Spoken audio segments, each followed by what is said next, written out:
जी आज हम लोगों ने जो है सबसे पहले we need to discuss Pakistan और सऊदी अरेबिया। मैंने कल कहा था आपको कि हम वो डिस्कस करेंगे, लेकिन फिर मैंने उसको जो है सोचा कि हम इसको पाकिस्तान एंड जीसीसी कर देते हैं। जीसीसी क्या है जी? Gulf Cooperation Council. The Gulf Cooperation Council, GCC. ठीक है, जीसीसी के अंदर देयर आर 6 कंट्रीज। ठीक है, जीसीसी के अंदर देयर आर 6 कंट्रीज। जीसीसी जो है वो बेसिकली एक इकोनॉमिक यूनियन है। ठीक है, it is an economic union and we have 6 countries. और वो 6 कंट्रीज कौन से हैं यहाँ पे? Number 1 Saudi Arabia, United Arab Emirates, Bahrain, Oman, Qatar. छठा कौन सा था? एनीवेज, छठा मैं भूल रहा हूँ कौन सा था। Bahrain, Oman, Qatar. मैं देख लेता हूँ एक सेकेंड। ठीक है, लेकिन there were 6 countries in total जो कि जीसीसी को फॉर्म करते हैं। ठीक है, जिसके हेडक्वार्टर जो है उसका वहां पे है, रियाद के अंदर है, सऊदी अरेबिया के अंदर है। छठा कंट्री है कुवैत। ठीक है, the 6th country is Kuwait. So there are 6 countries यहाँ पे जीसीसी के अंदर। ठीक है, जिनको हम जीसीसी बुलाते हैं, gulf Cooperation Council. The Gulf Cooperation council was formed in 1981। ठीक है, 1981 के अंदर ये फॉर्म हुई थी। और इसका असल मकसद क्या था? इसका जो असल मकसद था वो बेसिकली ये था कि इन्होंने जो यूरोपियन यूनियन का मॉडल जो है उसको एम्यूलेट करना। ठीक है, यूरोपियन यूनियन का मॉडल इन्होंने कैसे एम्यूलेट करना था? वैसे ही जैसे वहां पे कोई बॉर्डर कंट्रोल्स नहीं है, जैसे वहां पे किसी किस्म की कोई ट्रांसफर ऑफ टेक्नोलॉजी के ऊपर रिस्ट्रिक्शंस नहीं है, ट्रांसफर ऑफ पीपल के ऊपर कोई रिस्ट्रिक्शन नहीं है, या ट्रांसफर ऑफ आइडियाज के ऊपर कोई रिस्ट्रिक्शन नहीं है। बेसिकली ये जो था हाइंडसाइट के अंदर ये फॉर्मूला था जीसीसी का, गल्फ कोऑपरेशन काउंसिल का। ठीक है, लेकिन गल्फ कोऑपरेशन काउंसिल हम लोग कह सकते हैं कि Gulf Cooperation Council has not been able to achieve, ठीक है, जो उसका उन्होंने शुरू में इन्विजन किया। ठीक है, गल्फ कोऑपरेशन काउंसिल के अंदर ही इस टाइम पे बहुत सारे डिफरेंसेस। जो सबसे प्राइमरी डिफरेंस है आपस में उन मुल्कों का, वो हमें नजर आया था 2017 के। ठीक है, 2017 के अंदर जब कतर को जो है वो गल्फ कोऑपरेशन काउंसिल से, जून 2017 में गल्फ कोऑपरेशन काउंसिल से जब उनको अलग कर दिया। ठीक है, लेकिन अब जो है उनके सऊदी अरेबिया के साथ टाइज जो है वो नॉर्मलाइज हो गए हैं, लेकिन फिर भी the relationship has not reached to the potential that it was pre 2017। ठीक है, वहां पे उनके डिफरेंसेस थे कतर के साथ। और कतर के ऊपर उनके बेसिकली डिफरेंसेस क्यों थे? कतर के ऊपर डिफरेंसेस इसलिए थे कि वो कतर को एक्यूज करते थे कि कतर इज सपोर्टिंग ईरान। ठीक है, कतर इज सपोर्टिंग ईरान। अब जो ईरान है वो आप कह लें कि सबसे बड़ा प्रॉब्लम है मिडिल ईस्ट के अंदर, between the Sunni powers and the she powers. तो जीसीसी का सारा फोकस जो हमेशा से रहा है वो यही भी रहा है कि किसी तरीके से हम ईरान को जो है वो कर्टेल करने में कामयाब रहे, हम ईरान का जो है इन्फ्लुएंस रोक सकें, ईरान की जो रेवोल्यूशन है उसकी एक्सपोर्ट को रोक सकें, या ईरानियन आइडियाज को जो है वो हम अपने मुल्कों में सीप इन होने से रोक सकें। ठीक है, तो हमेशा मिडिल ईस्ट जो है वो इस डिवाइड के हिस्से में ही रहा है, इस डिवाइड के चक्कर में ही रहा है कि किस तरीके से जो है ईरान को रोका जा सके। ठीक है, शुरू में GCC was more focused towards the Palestinian cause, और इसराइल और फलस्तीन के मामले पे दे वर वेरी वेरी वोकल। लेकिन आजकल हमें नजर आ रहा है जब से यूएई ने उनके साथ ताल्लुकात नॉर्मलाइज कर लिए हैं, मोरक्को ने कर लिए हुए हैं, सूडान ने कर लिए हुए हैं। ठीक है, हमें नजर आ रहा है कि अब वो इसराइल वाला जो मामला है it has withered away, it has withered away, और अब ज्यादा फोकस जो है उस मामले के ऊपर नहीं किया जा रहा। ठीक है जी, तो जीसीसी जो है बहुत स्ट्रॉन्ग एक ब्लॉक होना चाहिए था because of the likes of Saudi Arabia, Qatar, UAE, जो कि बहुत बड़े पावर हाउसेज हैं, they are now economic power houses as well. ठीक है, लेकिन पाकिस्तान की इन मुल्कों के साथ एक नेचुरल एफिनिटी। अब अगर हम पॉइंट्स डिस्कस करें जिसमें हम कहें कि यार पाकिस्तान का जीसीसी के साथ क्या ताल्लुक रहा है, या पाकिस्तान और जीसीसी में क्या कॉमनैलिटीज है, क्या आप मुझे कोई बता सकता है कि पाकिस्तान और जीसीसी मुल्कों के दरमियान क्या कॉमनैलिटीज हैं, and what are the common grounds जो कि पाकिस्तान को जीसीसी के हमेशा करीब रखता है? क्या ऐसे फैक्टर्स हैं जो कि जीसीसी के साथ हम लोग जो है वो रखते हैं? एनीवन कोई मुझे बता सकता है कि जीसीसी के साथ हमारे ऐसे क्या फैक्टर्स हैं? ठीक है, नंबर 1 इज रिलीजन। ठीक है, we are an Islamic country, the GCC block is also Islamic. ठीक है, एक तो वो फैक्टर है कि रिलीजियस फैक्टर है। ठीक है, फिर two of the most holiest Islamic sites are in Saudi Arabia. ठीक है, तो एक हमारे उससे एक रिलीजियस एफिनिटी है, ठीक है। और कौन से फैक्टर्स हैं जो कि जीसीसी के साथ पाकिस्तान को नेचुरली जो है वो इंक्लाइन करते हैं? व्हाट अदर फैक्टर्स आते हैं? और कौन से फैक्टर्स हैं? बहुत बहुत से फैक्टर्स हैं, बिलीव मी, बहुत से फैक्टर्स हैं। ठीक है, अब मैं आप लोगों को जो है वो फैक्टर्स लिखवाता हूँ, अगर आप लोग उनको जो है फॉलो कर पाए। सबसे पहला जो फैक्टर है, जो कि हम दोनों रीजन्स को, पाकिस्तान को और जीसीसी को साथ रखता है, ठीक है, ये आसान है वैसे, जीसीसी को पढ़ना कोई इतना मुश्किल नहीं है। पहला फैक्टर है ज्योग्राफिकल प्रोक्सिमिटी। ज्योग्राफिकल प्रोक्सिमिटी, कि हम बहुत करीब हैं। ठीक है, Pakistan is at the Confluence of the Middle east. ठीक है, हम लोग बिल्कुल बहुत ज्यादा करीब हैं। ठीक है, we are very very near to the Middle East and we are even very near to Saudi Arabia. ठीक है, और रिलीजन भी सेम है, ज्योग्राफिकल डिस्टेंस भी नहीं है। तो एक आप बंदा कहता है कि एक नेचुरल एफिनिटी है between the GCC and Pakistan. फिर दूसरा फैक्टर और क्या है? दूसरा फैक्टर है आवर कल्चरल हेरिटेज। तकरीबन सिमिलर कल्चरल हेरिटेज है हमारा। ठीक है, हम लोगों के दरमियान काफी ज्यादा सिमिलैरिटीज हैं, कल्चरल सिमिलैरिटीज हैं, रिलीजियस सिमिलैरिटीज हैं, बैकग्राउंड्स तकरीबन तकरीबन सेम है, इवन दो वो मुल्क जो है वो बहुत ज्यादा प्रोग्रेस कर रहे हैं। लेकिन एक जमाना ये था जब पाकिस्तान उनसे बहुत आगे था। ये सऊदी अरेबिया ने तो बाद में ऑयल डिस्कवर किया है ना, it was during the period of Shah Faisal when Saudi Arabia became the power which it is today. उससे पहले तो पाकिस्तान बहुत ज्यादा आगे था। और ये सऊदी अरेबिया, यूएई, बाकी कंट्रीज जो थे, they used to ask Pakistan for almost everything. ठीक है, अगर आप जद्दा, आप लोग अगर किसी ने देखा हो तो जद्दा की जो वाइब्स हैं या जद्दा की जो बिल्डिंग्स हैं, वो बहुत ज्यादा कराची से रेजोनेट करती है। वो बहुत ज्यादा पाकिस्तानी वाइब्स देती हैं। वो इसलिए देती हैं क्योंकि the architects were from Pakistan.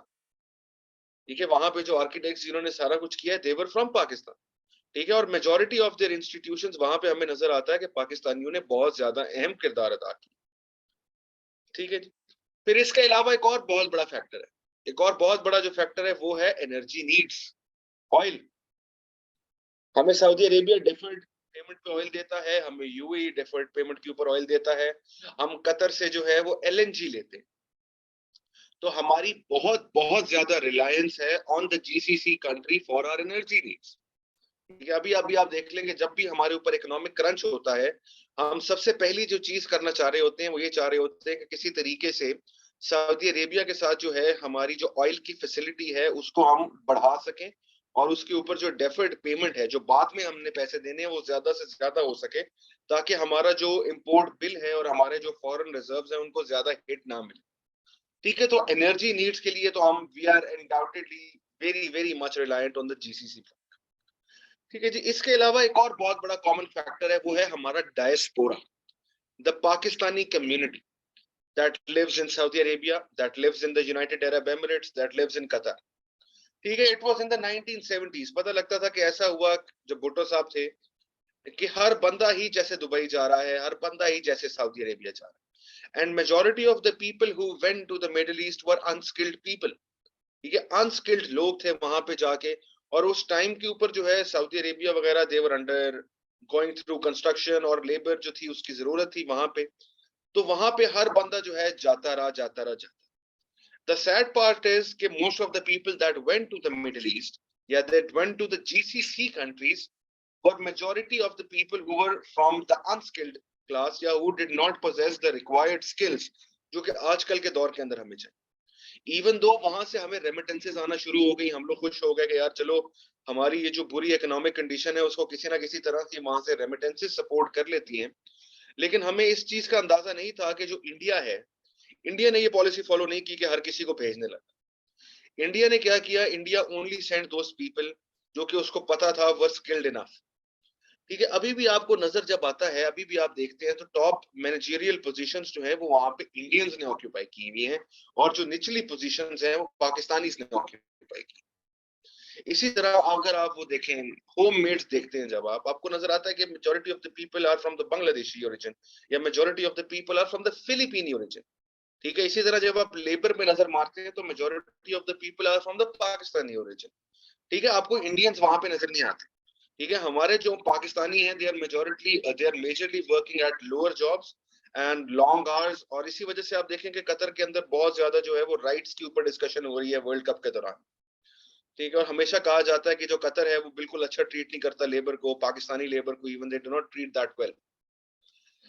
ठीक है जी, तो हमारा डायस्पोरा बहुत ज्यादा है, तो हर दफा हमें इस चीज का कंसर्न होता है कि कहीं हमारे उसके साथ ताल्लुकात उन मुल्कों के साथ खराब ना हो जाए, क्योंकि हमने इस डायस्पोरा का ख्याल रखना है वहां पे, और हमने इस डायस्पोरा का ये सोचना है कि ये वहां पे रहें, क्योंकि we do not have the power and we do not have the muscle कि हम इस डायस्पोरा को, अगर पाकिस्तान कभी आना पड़ जाए तो हम इसको यहाँ पे कहीं पे इनको सेटल कर सकते। ठीक है जी। अब एक और चीज, एक और जो फैक्टर जो कि बहुत बहुत ज्यादा जो इम्पोर्टेंट है, वो ये है कि इन दोनों पाकिस्तान और जीसीसी के अंदर कुछ चीजें कॉमन है, और एक चीज जो बहुत ज्यादा कॉमन रही है वो यही रही है कि हम दोनों अमेरिकन कैंप में रहे। ठीक है, we have been in the American camp, Pakistan has been in the western camp. हम लोग को तो मैंने आपको बताया था कि हम लोग तो शुरू से ही वेस्टर्न कैंप में थे, और सऊदी अरेबिया जो है it is one of the strongest allies of the United states eight the moment, of the United kingdom eight the moment. ठीक है, इसी तरह the same goes for Qatar, the same goes for United Arab Emirates, Bahrain, Kuwait, Oman, सबका तकरीबन तकरीबन जो है वो एक ही तरह का मामला है। ठीक है, एक ही तरह का मामला है सारा। ठीक है, आप देख लें कि जब से ऑयल डिस्कवर हुआ है सऊदी अरेबिया में, तो सऊदी अरेबिया और यूएसए जो है they are the strongest allies and they are the closest allies जो आपको नजर आएंगे इसमें एट द मोमेंट। ठीक है, तो हम भी वेस्टर्न कैंप में रहे हैं, वो भी वेस्टर्न कैंप में रहे हैं, हमारे दरमियान आइडियोलॉजिकल कोई डिफरेंसेस नहीं रहे, ये कम्युनिज्म और कैपिटलिज्म वाले। ठीक है, ये डिफरेंसेस जो थे ये हमारे दरमियान नहीं रहे, हमारे दरमियान जो फैक्टर्स हैं वो सही रहे हैं, कॉमन रहे हैं इसके लिहाज से। अच्छा जी, what other factors? Other factors क्या आ जाता है जी? डिफेंस। ठीक है, डिफेंस, हम लोग जो है, हम लोग सऊदी मिलिट्री को जो है वी ट्रेन देम। ठीक है, बहरीन की मिलिट्री को बहुत ज्यादा हम लोग यहाँ पे पाकिस्तान के अंदर ट्रेन करते हैं। ठीक है, इसके अलावा आप लोगों को याद होगा कि सऊदी अरेबिया ने एक इस्लामिक मिलिट्री अलायंस बनाया हुआ है। ठीक है, जिसको इस टाइम पे हेड कौन कर रहा है? जिसको इस टाइम पे हेड कर रहे हैं जनरल राहील शरीफ, जो कि हमारे farmer army chief.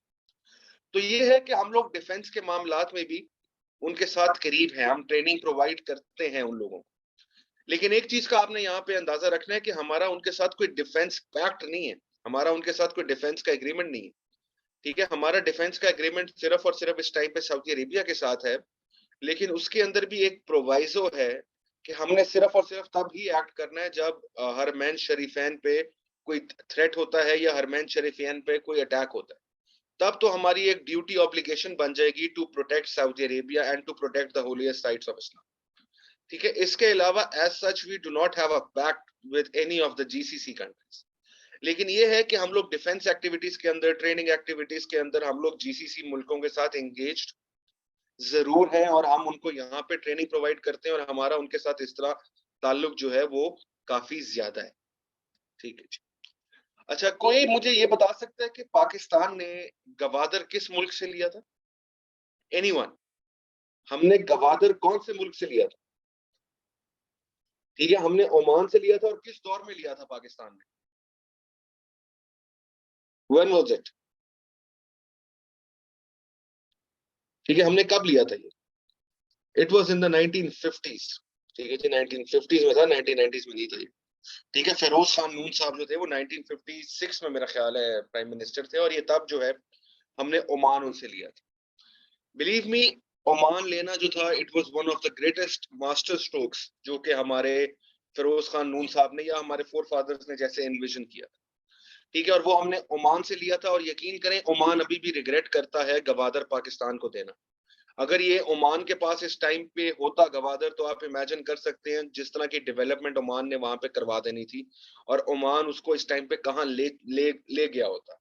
And Pakistan जो है इस टाइम पे हम लोग और भी बहुत ज्यादा स्ट्रगल कर रहे होते, और भी बहुत ज्यादा मसलों में होते, अगर हमारे पास गवादर की सी पोर्ट ना होती इस टाइम। ठीक है, अभी तक हमने उसको कोई ऐसा मटेरियलाइज नहीं किया कि हम उसमें से कोई बहुत ही ज्यादा बेनिफिट्स ले रहे हैं, बट द पॉइंट इज कि with future considerations we have a tool जो कि हमारी इकोनॉमिक कंडीशन को बहुत ज्यादा बेहतर कर सकता है। तो इस पॉइंट ऑफ व्यू से हम ये कहते हैं कि जी जो ओमान था, जो जीसीसी का एक बहुत इंपॉर्टेंट मुल्क है, उससे गवादर लेना prove to be one of the strongest points between our and the GCC relation. ठीक है, जो हमारा और जीसीसी का रिलेशन था उसके दरमियान। ठीक है, तो ये जो है ये चंद फैक्टर्स है, ठीक है, जो आप लोग कह लें कि पाकिस्तान और जीसीसी के दरमियान बहुत ही बड़े आइडियल पॉइंट्स हैं या कॉमन ग्राउंड्स हैं जिनकी बुनियाद पे हमारा जो रिलेशनशिप है वो स्टेशन। अब जब हम इस तरह की बातें करते हैं, ठीक है, जब हम इस तरह की चीजें करते हैं, जब हमने इतने कॉमन पॉइंट्स हम निकालते हैं, तो how do you people think कि हमारा रिलेशन कैसा होना चाहिए था? इस इन पॉइंट्स के बाद हमारा रिलेशनशिप कैसा होना चाहिए? जब इतनी ज्यादा कॉमनैलिटीज हैं या इतनी ज्यादा कॉमन ग्राउंड्स हैं, तो आइडियली हमारा relationship with the Gulf Cooperation Council should have been an ideal one. ठीक है, ये एक वो रिलेशनशिप होना चाहिए था जिसके अंदर हम लोग बहुत ही क्लोज टाइज और बहुत ही कॉर्डियल टॉइज एंजॉय कर रहे हो। लेकिन the sad part is it is not the case. Sad part is it is not the case. हमारे उनके साथ ना ही इतने कोई तिजारती ताल्लुकात हैं, ठीक है, ना ही हमारे साथ हमारी वहां पे उन मुल्कों के अंदर कोई इतनी इन्वेस्टमेंट है, ठीक है, ना ही वहां से हम लोग कोई इतने करीबी ताल्लुकात में कोई टेक्नोलॉजी ट्रांसफर करवा रहे हैं, ना कोई और चीज कर रहे हैं, ठीक है। और हर पॉइंट इन टाइम के अंदर हमें यही लगता है कि यार सऊदी अरेबिया अब नाराज हो गया, यूएई अब नाराज हो गया, ये वाला मुल्क अब नाराज हो गया, क्योंकि दीज कंट्रीज ये एक बिल्कुल डिफरेंट तरीके से ऑपरेट करती हैं फ्रॉम द वेस्टर्न कंट्रीज। ठीक है जी, तो हम लोग इन कॉमनैलिटीज के बावजूद भी इन मुल्कों के साथ जो है हम लोग एक अच्छा रिलेशनशिप नहीं इंजॉय कर पाए, ठीक है। अब इसमें एक और बहुत बड़ा फैक्टर है जो कि आपने इनकाउंटर फॉर करना है, वो है इंडिया का। देखें, द पॉइंट इज के पाकिस्तान जो है, पाकिस्तान जब हमेशा एक बैकिंग बॉल लेके आगे गया है, इंडिया ने क्या किया है? इंडिया ने उन मुल्कों के अंदर रेसिप्रोकेट किया है इन्वेस्टमेंट के थ्रू। इंडिया ने इन मुल्कों में रेसिप्रोकेट किया है by sending high quality labour. India ने रेसिप्रोकेट किया है by inviting them to invest in their own country. Pakistan ने क्या किया है? Pakistan has always asked for funds, Pakistan has always asked for aid. ठीक है, हम लोगों ने हमेशा कहा है कि जी ऑयल दे दें, ये दे दें, वो दे दें। तो हमें जो है समझ ही नहीं आया कि हमने इनके साथ अपने रिलेशनशिप को लेवरेज कैसे करें। हमने अपना जो रिलेशनशिप है वो लेवरेज ही नहीं की। अब ये देखें कि हम लोग जो हैं वो फ्री ट्रेड एग्रीमेंट करना चाहते हैं, लेकिन हम लोग फ्री ट्रेड एग्रीमेंट करना चाहते हैं वो 7 समंदर पार। हम लोग फ्री ट्रेड एग्रीमेंट करना चाहेंगे कनाडा के साथ, अमेरिका के साथ, बाकी मुल्कों के साथ, जबकि हमारे बिल्कुल हमसायों के अंदर ये जीसीसी मुल्क बैठे हैं। ठीक है, यहाँ पे बहुत सी चीजों की रिक्वायरमेंट है जो कि पाकिस्तान पूरी कर सकता है, लेकिन हमने कभी नहीं सोचा कि यार हम फ्री ट्रेड एग्रीमेंट इन मुल्कों के साथ कर लें। हमने फ्री ट्रेड एग्रीमेंट, अभी हमें मौका मिलेगा हम कनाडा के पास, वो भाग जाएंगे कई हजार मील दूर, जबकि ये हमारे बिल्कुल साथ बैठे हुए हैं मिडिल ईस्ट के अंदर एट द कॉन्फ्लुएंस, ठीक है, एशिया के अंदर बैठे हुए हैं, लेकिन हमने कभी नहीं सोचा कि हम इनके साथ फ्री ट्रेड एग्रीमेंट करें। ठीक है, हमने, आप देखेंगे सऊदी अरेबिया के साथ हम लोग हमेशा जो है एक रिलीजियस एफिनिटी जोड़ते हैं। हम सऊदी अरेबिया के साथ कोई बाकी फैक्टर्स तो नहीं जोड़ते। सऊदी अरेबिया की तो हमें सिर्फ यही अंडरस्टैंडिंग है कि यार वहां पे उम्रा करने जाना है, दैट्स इट।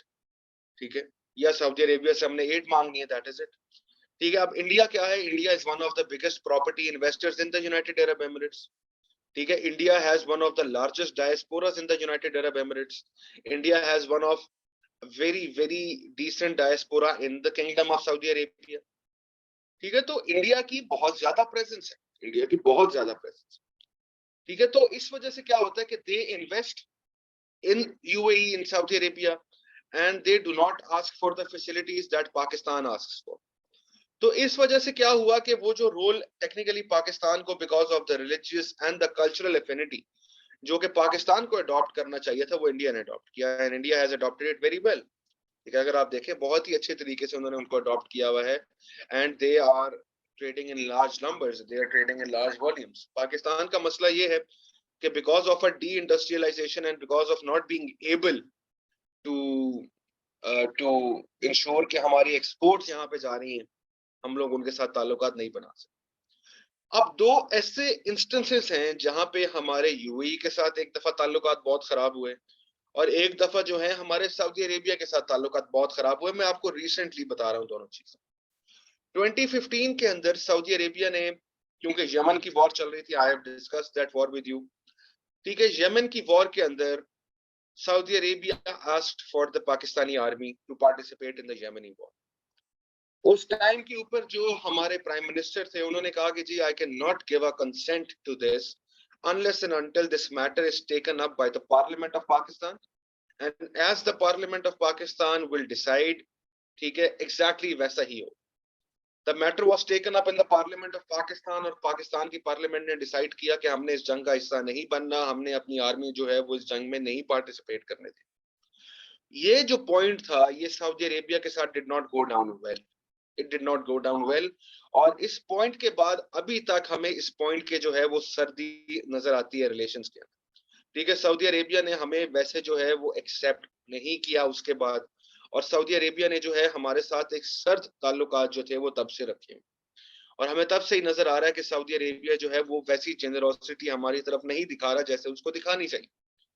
ठीक है, अभी भी जब हमने फाइनेंसिंग गैप की उनसे बात की, ये जब हमारी आईएमएफ की डील चल रही थी, तो हमें तब भी अच्छा खासा जो है प्रॉब्लम फेस करना पड़ा, क्योंकि we had no other option, और सऊदी अरेबिया ने हमारा हाथ उस टाइम पे नहीं पकड़ा। एंड जैसे ही सऊदी अरेबिया एक्ट करता है, हमें ये अंदाजा होना चाहिए कि बाकी जीसीसी मुल्क जो है वो भी वैसा ही एक्ट करते हैं। तो सऊदी अरेबिया ने सही एक्ट नहीं किया, तो उसके बाद हमें भी प्रॉब्लम हुई, और अभी भी हमारे रिलेशंस जो है उनके अंदर एक कोल्डनेस मौजूद है, बिल्कुल मौजूद है।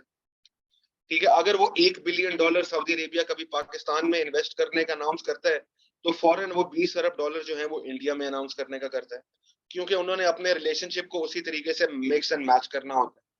अगर वो पाकिस्तान के 2 दिन के दौरे पे आते हैं, तो वो वापस यहीं से इंडिया जाते हैं और वहां पे 4 दिन का दौरा करते हैं। तो they need to manage their relationships, और वो इसी तरीके से मैनेज करते हैं। अब एक और बहुत इंटरेस्टिंग बात है जो कि मेजोरिटी लोगों को नहीं पता होगी आप में से, वो है with regards to the United Arab Emirates. आप लोगों को ये अंदाजा होगा कि यूएई ने जो है अभी रिसेंटली एक बहुत बड़ा एक्सपो जो है वो होल्ड किया है। ठीक है, बहुत बड़ा एक्सपो जो है उन्होंने होल्ड किया, और वो एक्सपो कौन सा था? एक्सपो 2020। दे हेल्ड एक्सपो 2020, उन्होंने होल्ड किया है। और एक्सपो 2020 के अंदर जो है हमने देखा कि पाकिस्तानी पेविलियन था, बहुत ज्यादा जो है एक्सपो 2020 के अंदर जो है वो काम जारी रहा, एक्सेट्रा एक्सेट्रा। अच्छा, अब ये जो एक्सपोज मिलते हैं ना, एक्सपोज डिसाइड होते हैं तकरीबन 8 साल पहले के कौन से मुल्क ने होस्ट कर। अब असल में जो एक्सपो 2020 होस्ट करना था ना, वो सबसे पहले उसके लिए बिड की थी टर्की ने, तकरीबन 8-9 साल पहले। बहुत बहुत अरसा पहले टर्की ने बिड की थी एक्सपो 2020, और टर्की ने पाकिस्तान से कहा था कि जी हमने जो है वो एक्सपो 2020 होल्ड करना है, क्या पाकिस्तान हमारी सपोर्ट करेगा इस? तो पाकिस्तान ने फौरन ये कहा था कि we will be supporting Turkey, और हम लोगों ने फौरन जो है वो टर्की को साइड कर लिया कि टर्की को एक्सपो 2020 जो है वो मिलना चाहिए। ठीक है जनाब, तो it was done and decided. अब क्या हुआ लास्ट मोमेंट के ऊपर, लास्ट मोमेंट के ऊपर यूएई जो है उसने बिड कर दिया कि हमने भी एक्सपो 2020 करा। अब जब उन्होंने एक्सपो 2020 कराने का अनाउंस कर दिया हमारे यहाँ, तो हम तो हैरान परेशान हो गए कि ये क्या हुआ, अब हम किधर जाएं। तो हमने जो है हमने वी ट्राइड कन्विंसिंग देम कि जी आपने बहुत लेट किया है, हमने तो पहले ही एक्सपो 2020 के लिए कमिट कर लिया हुआ है विद टर्की। वो तो बात नहीं मानते इस तरह की, उनका जो एटीट्यूड बिहेवियर होता है वो यही होता है कि जी हम जब मर्जी करें, आपको हमें सपोर्ट करना है in our endeavours whatever we. ठीक है, वो क्या हुआ कि इस मैटर के ऊपर हमारे relationship went became severely deteriorated. ठीक है, बहुत बुरे जो थे हमारे उनके साथ जो थे वो ताल्लुकात हो गए इस पॉइंट के ऊपर, और जिसे कहते हैं ना कि यूएई वेंट बॉन्कर्स, और हमारे रिलेशनशिप बहुत बहुत ज्यादा जो है वो खराब हुए, सौर हो गए इसकी वजह से। ठीक है, इवेंचुअली यूएई को जो है वो एक्सपो 2020 जरूर मिला। ठीक है, लेकिन उन्होंने वो अपनी मसल इकोनॉमिक मसल की वजह से जरूर हासिल कर लिया, लेकिन हमारे जो उनके साथ रिलेशनशिप था वो बहुत ज्यादा खराब, वो बहुत ज्यादा खराब। तो ये जो दो इवेंट्स हैं ये हमें बताते हैं कि कैसे जो जीसीसी मुल्क हैं, स्पेशली यूएई और सऊदी अरेबिया, वो जैसे जब उनको काम पड़ता है दे एक्सपेक्ट पाकिस्तान के पाकिस्तान सिर्फ और सिर्फ हाँ करेगा, और पाकिस्तान किसी ना किसी किस्म का कोई फंडामेंटल पॉइंट नहीं उठाएगा, या हम बेशक जितने मर्जी गलत। ठीक है, और पाकिस्तान जो है, Pakistan has always and always sided with them, और पाकिस्तान ने हमेशा ये कोशिश की है कि हम इनकी साइड पे रहें डिस्पाइट व्हाटएवर हैपेंस। ठीक है, लेकिन ऐसा नहीं हो पाया, ऐसा नहीं हो पाया, और यूएई और सऊदी अरेबिया इस टाइम पे they do not support us as well इस मामले के अंदर। ठीक है, आप देखें कि सऊदी अरेबिया का सबसे कलीदी किरदार कौन सी ऑर्गेनाइजेशन में है? सबसे इंपॉर्टेंट रोल उनका है ओआईसी के अंदर, ऑर्गेनाइजेशन फॉर इस्लामिक कोऑपरेशन। ठीक है, तो आप ये देख लें कि वहां पे कश्मीर के ऊपर कितनी दफा डिस्कशन हुई है, या वहां पे कश्मीर के ऊपर कितनी दफा मामला। 2019 के अंदर when India scraped the autonomous status of the Indian occupied Kashmir, ठीक है, उसके बाद जो है हमें ये पता लगता है कि जी द इंडियन फॉरेन मिनिस्टर जो कि उस टाइम पे सुषमा स्वराज थी, उनको जो है यूएई ने अपने हाईएस्ट सिविलियन ऑनर से नवाजा है उस टाइम की, ठीक है, after what ever happened in India. तो वी नीड टू रियलाइज, और हमें इन चीजों से बाहर निकलना है कि भाई ये मुस्लिम उम्मा का कॉन्सेप्ट है, या हम मुस्लिम ब्रदर्स हैं, या हम लोग जो है सेम मजहब से हैं, ठीक है, वो सारे concepts they have deteriorated, they have changed, ठीक है। It is about the economic muscle, it is about the financial matters, it is about कि आप कितनी इन्वेस्टमेंट कर रहे हैं और आप कितनी इन्वेस्टमेंट ले रहे हैं, आप उस मुल्क को कितना फायदा पहुंचा रहे हैं, ठीक है। जब तक आप वो फायदा पहुंचाते रहेंगे वो मुल्क आपके साथ रहेगा। As long as you are not beneficial anymore to that country will not side with you in your foreign policy matters, ऐसा नहीं होगा, ठीक है। तो ये वो सारे फैक्टर्स हैं जो कि जीसीसी के साथ हमें मद्देनजर रखना, ठीक है। जीसीसी के साथ एक तारीखी रिलेशन होना चाहिए था, लेकिन जीसीसी के साथ वो तारीखी रिलेशन हमें कहीं पर भी नजर नहीं आ रहा, ठीक है, कहीं पर भी नजर नहीं आ रहा। It is majority of one sided relationship. हम हमेशा उनके तरफ लुक फॉरवर्ड करते हैं, स्पेशली सऊदी अरेबिया की तरफ हम लुक फॉरवर्ड करते हैं, ठीक है।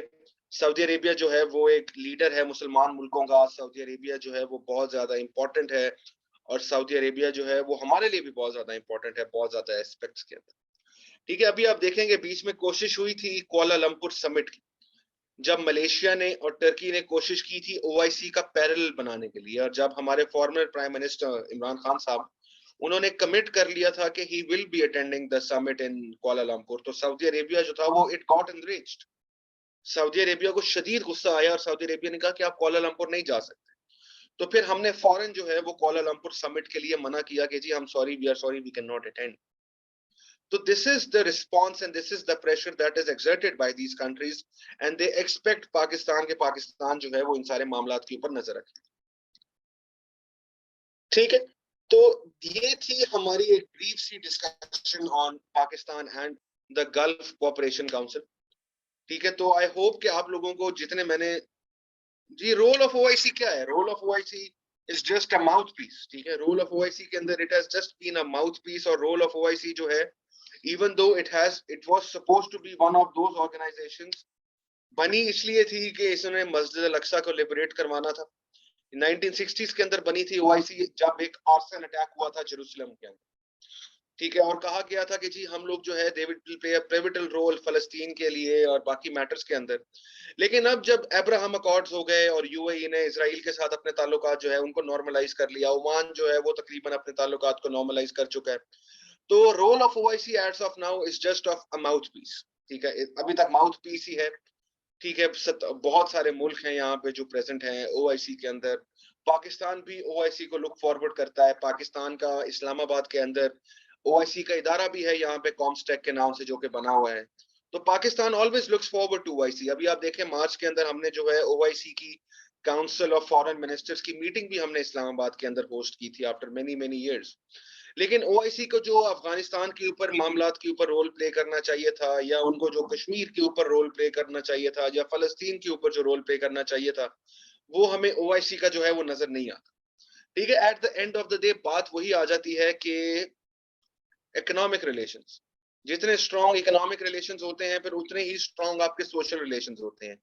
आई ऑलवेज से कि your social relations are a function of your economic relations.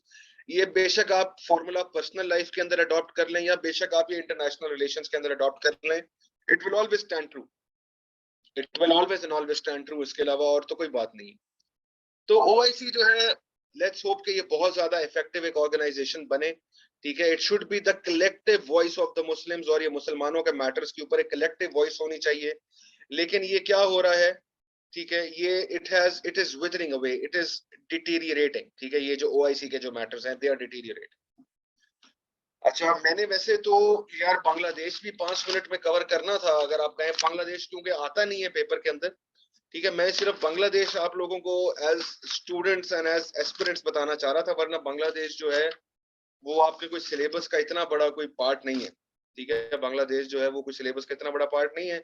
अगर आप लोग कहते हैं तो मैं एक जनरल सी उसके ऊपर 5-7 मिनट की डिस्कशन कर लेता हूँ, आप लोगों को चले थोड़ा सा नॉलेज ही बढ़ जाएगा, और आप अपने पेपर्स के अंदर जो है उसको इनकॉर्पोरेट कर लेंगे किसी ना किसी तरह से, क्योंकि बांग्लादेश जो है हमारा एक टाइम पे हमारा हिस्सा था, ठीक है।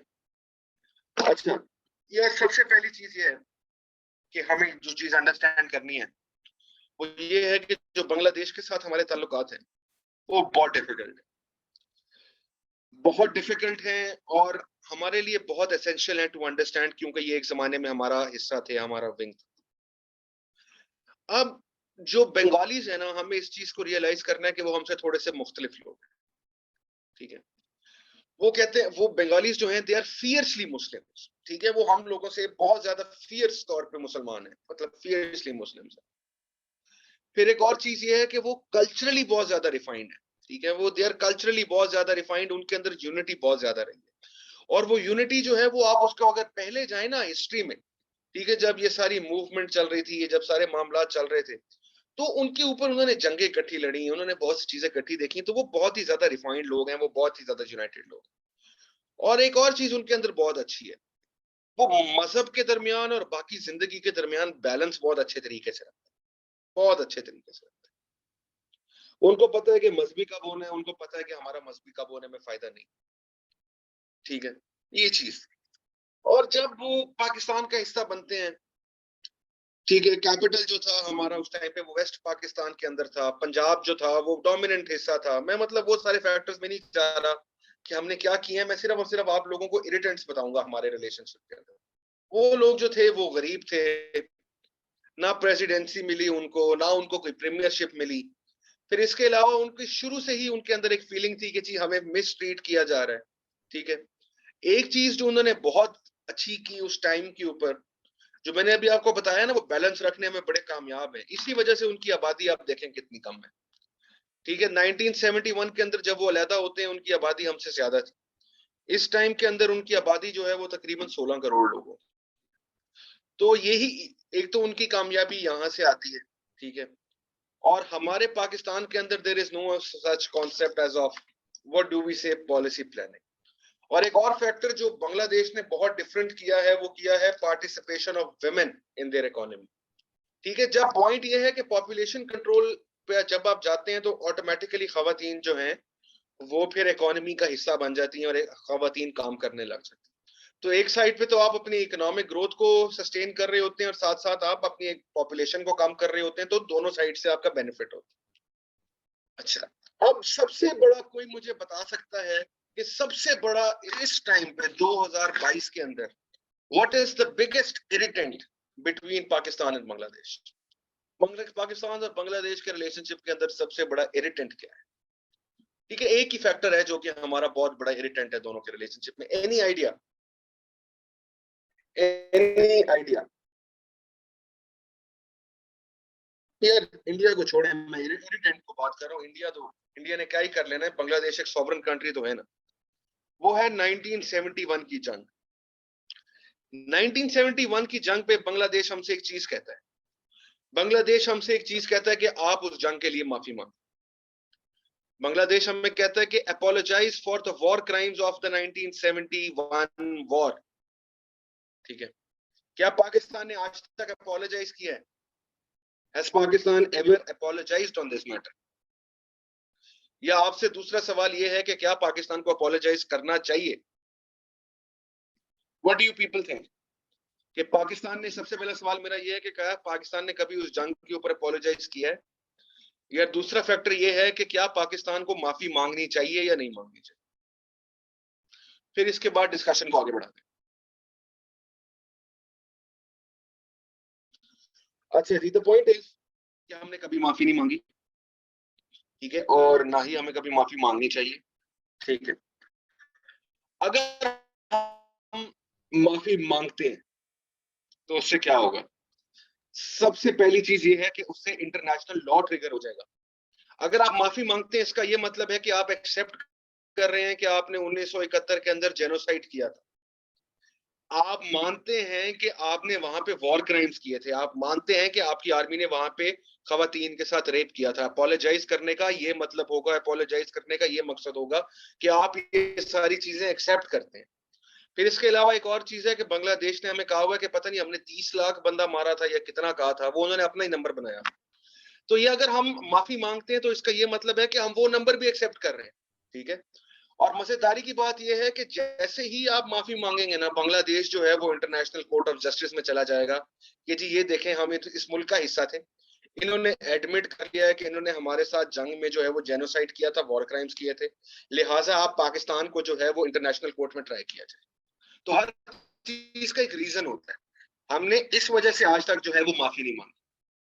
जो हमने क्लोजेस्ट चीज की थी ना, वो मुशर्रफ साहब ने एक लफ्ज बोला था कि we regret on the events of 1971। ठीक है, ये मुशर्रफ साहब ने बात की थी कि हम 1971 के इवेंट्स पे रिग्रेट करते हैं, इसके अलावा आज तक पाकिस्तान ने कोई बात नहीं की, करनी भी नहीं चाहिए। रिग्रेट का मतलब माफी नहीं है, रिग्रेट का मतलब अपॉलजी नहीं है। ठीक है, तो ये हमारे रिलेशनशिप के अंदर सबसे बड़ा स्टम्बलिंग ब्लॉक ये है, सबसे बड़ा स्टम्बलिंग ब्लॉक है, सबसे बड़ा ब्लॉकेड ये है। वो माफी मांग कहते हैं कि माफी मांगी जाए, हम लोग माफी नहीं मांगते क्योंकि माफी के साथ जो है वो बहुत ज्यादा जो है रेपरकशंस इंवॉल्व। तो सबसे बड़ा तो मसला जब तक हमारे रिलेशनशिप के अंदर ये नहीं खत्म होगा, हम लोग कभी भी बांग्लादेश के साथ रिलेशनशिप को आगे नहीं ले जा सकते। अभी भी आप ये देखेंगे बांग्लादेश को जो बंदा मिलता है जो कि उनको लगता है कि 1971 की जंग के अंदर इन्वॉल्व था, वो अभी भी उनको फांसी पे लटका देते हैं। ठीक है, तो सबसे मेजोरिटी फैक्टर यही है कि वो माफी चाहते हैं दूसरे। वो इसके अलावा एक और चीज वो और मांगते हैं, वो कहते हैं कि जी जो 1971 के टाइम पे एसिड्स थे उनकी तकसीम होनी चाहिए। अब द पॉइंट इज कि अगर हम उस तकसीम के ऊपर राजी हो जाए, वो तो अरबों डॉलर बनेगा, वो हम कहां से देंगे फिर? How will be able to do that? ठीक है, और फिर जमात इस्लामी जो है बांग्लादेश के अंदर, उसको प्रोसिक्यूट किया जाता है कि जी आपने पाकिस्तान की हिमायत। ठीक है, तो ये चीज जो है ये बांग्लादेश की जो है हमारे रिलेशनशिप के अंदर बहुत ज्यादा जो है प्रॉब्लमेटिक है। तो ये जो है बेसिकली इरिटेंट्स हैं हमारे रिलेशनशिप के अंदर, जो कि है। फिर एंड पे जाके इंडिया आता है कि इंडिया का उनका इन्फ्लुएंस बहुत ज्यादा है और इंडिया के साथ उनके बहुत ताल्लुकात हैं क्योंकि इंडिया के वो साथ लगते हैं बिल्कुल। ठीक है, और इंडिया का उनका एक नेचुरल एफिनिटी जो है वो इंडिया के साथ रही। ठीक है, हमारे उनके साथ कभी भी इतने अच्छे ताल्लुकात नहीं रहे, लेकिन ओवर द लास्ट 1.5-2 years हमें लग रहा है कि शायद कुछ थोड़ी थोड़ी आइस पिघल रही है, और हमारे जो वहां पे सफीर हैं उनको मौका मिला था हसीना वाजिद से मिलने का। और इसी तरह जो है ओआईसी के अंदर भी उनके फॉरेन मिनिस्टर ने यहाँ पे इस्लामाबाद के अंदर पार्टिसिपेट किया था। तो वी फील कि शायद हमारी जो है उनके साथ ताल्लुकात बेहतर हो रहे हैं, लेकिन एज ऑफ नाउ कोई इतनी बड़ी सब्सटेंशियल किस्म के रिलेशनशिप नहीं है। ठीक है जी, तो go ahead with your questions now, आप सवाल पूछें आप लोग।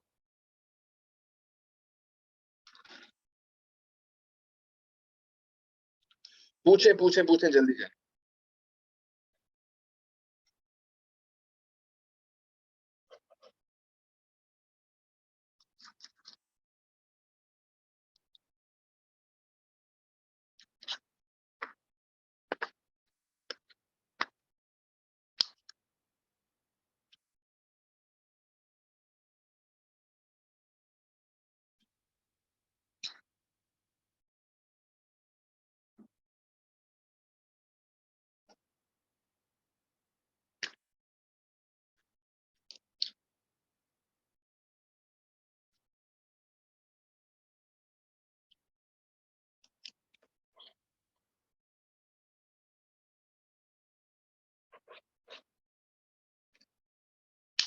सवाल देख लें, एक आध सवाल कर लें आप लोग।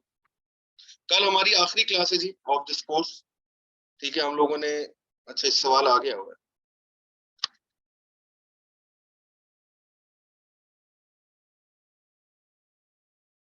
अच्छा, ये जो फिर सवाल है ना, ये कल के लिए रखें, एससीओ समिट वाला, रशियन चाइनीज स्टैंडिंग्स वाला, क्योंकि इसके अंदर रशियन यूक्रेन वॉर के ऊपर जिक्र करना पड़ेगा। ठीक है, कमेंट इम्प्लीकेशंस फॉर पाकिस्तान। ठीक है,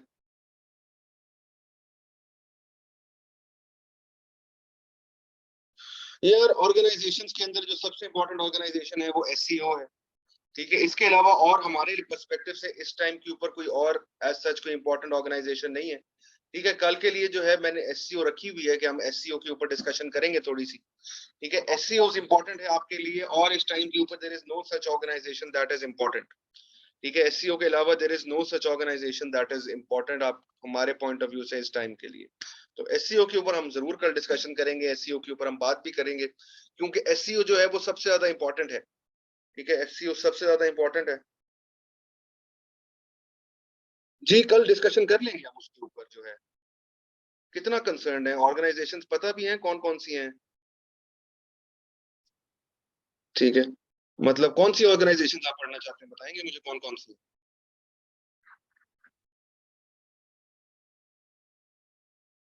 कौन सी ऑर्गेनाइजेशंस पढ़नी है आप?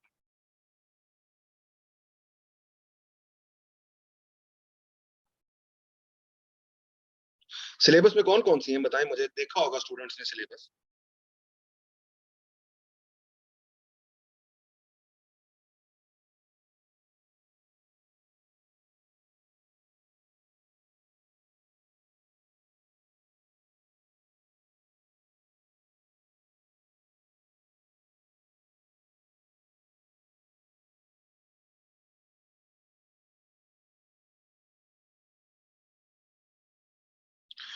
यार ईसीओ जो एग्जिस्ट ही नहीं करती, डब्ल्यूटीओ की हमें जरूरत नहीं है, यूएन का भी यहाँ पे कोई स्कोप नहीं है।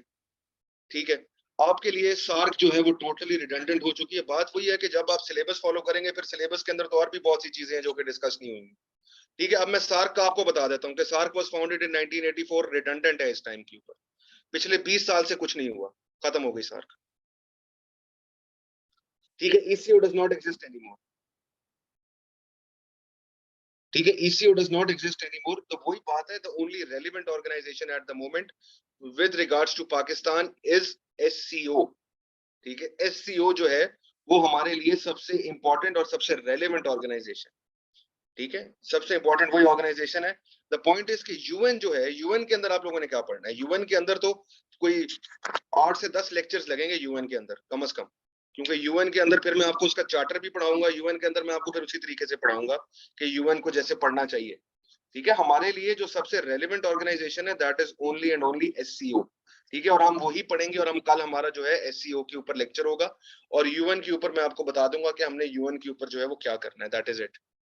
इसके अलावा कोई ऑर्गेनाइजेशन जो है हमारे पॉइंट ऑफ व्यू से इस टाइम के ऊपर रेलिवेंट नहीं है। It will only and only be a waste of time.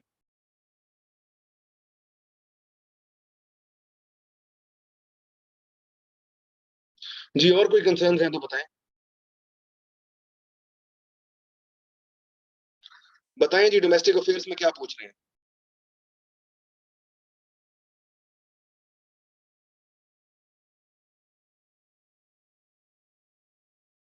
कौन से डोमेस्टिक अफेयर्स? हिसाब डार की वापसी?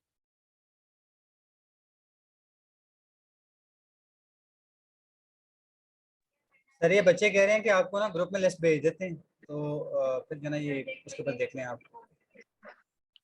ठीक है, इनसे कहीं भेजें। ठीक हो गया सर। जी ठीक है, कल मिलते हैं।